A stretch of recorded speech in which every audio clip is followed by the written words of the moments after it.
Hello.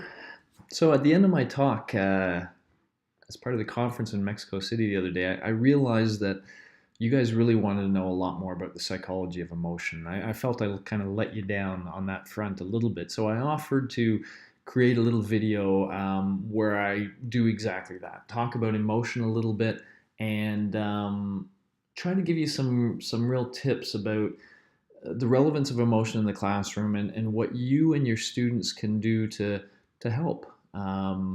Yeah, to maximize learning and to not let emotion get in the way. So, what I'm going to recommend, I'm going to tell you ahead of time, and then I'm going to kind of do it with you. I'm going to recommend that you kind of do two things for your students. The first thing will be to explain to them how emotion really works, what the physiological and psychological processes are that ultimately give rise to an emotional state. I then want you to kind of explain to them that emotion gets in the way of learning, that learning works best when you're in a relaxed, non emotional state.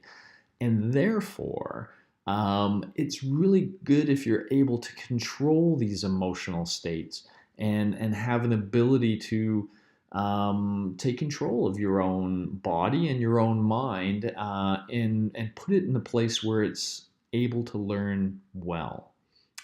So finally, then, I'm going to tell you a technique that you can use to give your students this skill. Because just like all the other skills I spoke about in my talk, learning to control your emotional states is a skill. And it only develops again through repeated structured practice. So I'm going to give you a sense of what you can do with your students to impart this skill. And I think it's a very practical, relatively easy thing to do. Okay, so that's my goals. So let's just jump in, and we're going to start by really unpacking emotion and trying to give you a real good sense of how emotions come about. And that all starts here. All right, so we often, of course, think of the brain, but when it comes to emotions, the brain we call the central nervous system, but there's all this connectivity between the brain and the rest of the body, all of your organs and your muscles, and basically everything else in your body. And that system that connects the brain to the body is something that we call the peripheral nervous system. So the central nervous system is in the brain. The peripheral nervous system is how the brain talks to the rest of the body. And it talks to the body, I guess you'd say, through hormones. But it doesn't really talk per se. What it does is switch the body between two different states of being. Okay, and that's what we actually have depicted here. Something called the parasympathetic mode and the sympathetic mode. You can think of these as sort of two different channels, I guess, or two different ways of being for our body. They're both concerned about survival, but they're concerned about survival at different time frames. Okay, so specifically, let's start with the parasympathetic. Anytime that your body is relaxed and you feel secure and comfortable, your body will enter this parasympathetic mode. And in this mode, what it's mostly doing is digesting the food that you have in your system and delivering all the nutrients and oxygen and other useful components to your body. It's essentially doing maintenance, much like you might do to a house when you realize something's in disrepair, you repair it and fix it. And if you keep your house in good repair, it will last for many, many years. That's kind of the mindset of the parasympathetic mode. Let's keep this body strong. Let's keep repairing it. And that will allow this body to live on for many, many years. Okay, so it's long-term survival this is thinking about. Now, let's kind of think back to caveman days because that's where this system that we're going to talk about actually evolved, and it has a alternate personality, as it were. If you're in relaxed mode, and let's imagine we're cavemen sitting around a fire somewhere, perhaps relaxing with your other caveman buddies, and suddenly we hear the roar of a predator somewhere. Okay, so we know there's a predator somewhere around us. immediately our body will go into what we call sympathetic mode. And let me unpack this a little bit. We have a little part of our brain right around here called the amygdala. And the sole job of the amygdala is to sense danger in the environment. So it's attending to all the information that's coming into our bodies. And if it senses danger, then it flips a switch and we go into sympathetic mode. In sympathetic mode, what you would feel when when the switch gets flipped is you'd feel your heart rate increase, you'd feel your respiration increase, you would feel strong, you would feel alert, you would feel ready for action. So we often refer to this as the fight or flight mode. And that's the idea, by the way. The idea is there is danger in the environment around me. My brain has just sensed a threat, has sensed some sort of danger, and I may have to act. And specifically, I may have to confront that danger, fight, I may have to take it on directly, or I may have to run away from that danger, flight, get out of there. In either case, I want to be strong and I want to be ready for action. And so what this mode does, by increasing your respiration, increasing your heart rate, you get more blood pumped to the rest of your body. So your muscles get lots of oxygen, lots of strength. You get adrenaline released into your system and cortisol. Cortisol makes you more resistant to pain. Adrenaline makes you ready for action. And so your body is now in this mode. If you've ever heard stories of mothers being able to lift a car because their child got trapped underneath, that's the sympathetic mode. Okay, and that's what it's there for.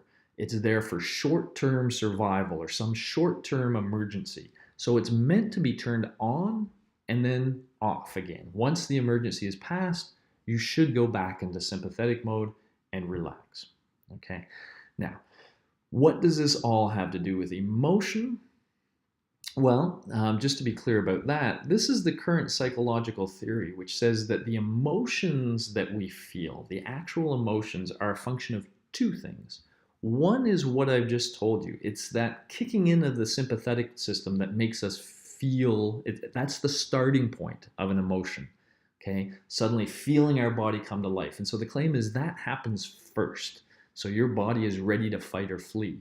But what happens shortly thereafter, very shortly thereafter, is your brain starts to do what we call cognitive appraisal. It tries to figure out, why is my body, what is it that triggered my body to be like this? And notice that it need not necessarily always be a scary or threatening thing. You might have gotten a lottery ticket and you might be reading the numbers, and as you're reading the numbers and you see the winning numbers, you're realizing, I've won the lottery. This also kicks in our sympathetic nervous system. Okay, it's weird to think of winning a lottery as a threat, but it kind of is. It's a threat to your normal way of being. It's like your life is about to change dramatically. And that is enough to stimulate the amygdala, and that's enough to get your sympathetic nervous system engaged. But in this case, of course, when you're kind of thinking about, why do I feel like this? Well, you feel like this because something really good just happened. And so the emotion you feel would be called, excitement or elation or whatever. If it's a bear, though, that got your heart beating, now the emotion might be fear. So the claim is you feel that activation of your body. You think about this current situation you're in, trying to understand what caused that activation. And then once you kind of figure that out, this results in a certain state, okay, of emotion. And it could be worry, it could be fear, it could be anger, it could be whatever. So, just to think of fear versus anger, for example, a bear would tend to make you cause fear because you've got your whole system active, but you realize that bear is tougher than you are. This is the appraisal part. If the bear is tougher than you are, you're going to feel fear because you feel in danger. But imagine instead it was something that you are tougher than, and it's threatening you, and you're thinking, I can kick this thing's butt. Well, now you might feel anger. Okay, if this was a rabbit roaring at you or something, you might get angry at that stupid rabbit, and you might be ready to fight versus flee, right? So you might feel anger, not fear, etc. So the important point of this is the emotion one feels starts with that sympathetic nervous system activation, but then becomes an emotion when you kind of think of the situation it's in. Okay. I think the really important thing for classroom thoughts is this. When you're in fight or flee mode, you are not in a good state for learning. This is a state for action. And the other point I want to make is we use examples like bears and stuff, really scary examples, but any threat can make this system active. So in the classroom, that threat might be more like social embarrassment. Like, for example, if you asked a student to answer a question about something they were supposed to have read, but they hadn't read it, now when you look at them, you are threatening them. In a sense, you are, if you ask them to answer that question and they can't answer it, they're going to feel like they're letting you down. They're going to feel stupid. They're going to feel embarrassed. And so when you're scanning the room thinking about asking somebody, they are feeling that threat, just like the bear. And they can be feeling that emotion, and that is not productive. It gets in the way of learning. What we would like is to turn that system off and to get students back in the parasympathetic mode. How do they do this? Okay. Well, again, one of the things I recommend to you guys is what I just explained to you, explain to them. Because knowledge is power. So understanding how these emotional states come to be and why is really helpful. Then it comes to a question of how do you control it? Too many people make the following mistake. When they feel anxious or fearful, they try to tell themselves, stop feeling anxious, stop feeling fearful. But we're not very good at stopping the sympathetic mode by just trying to stop that feeling. And so we quickly learn that we're not controlling it. And that makes it even more scary. And so there becomes a bit of a negative cycle where an emotion can kind of run away on the person because they feel like they can't control their emotions. They feel like they can't control it because they typically do the wrong thing. If we go back here, they typically try to say, stop the sympathetic system.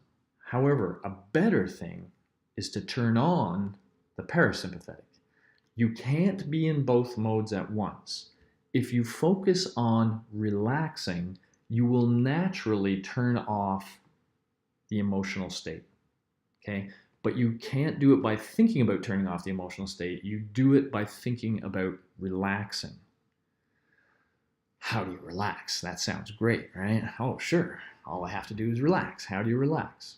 Learning to relax is a skill, just like the other skills I told you about. And there are relaxation routines you can go through with your students. And one of the recommendations I make to you is to maybe imagine once a month taking 5 or 10 minutes from a class to do this with your students.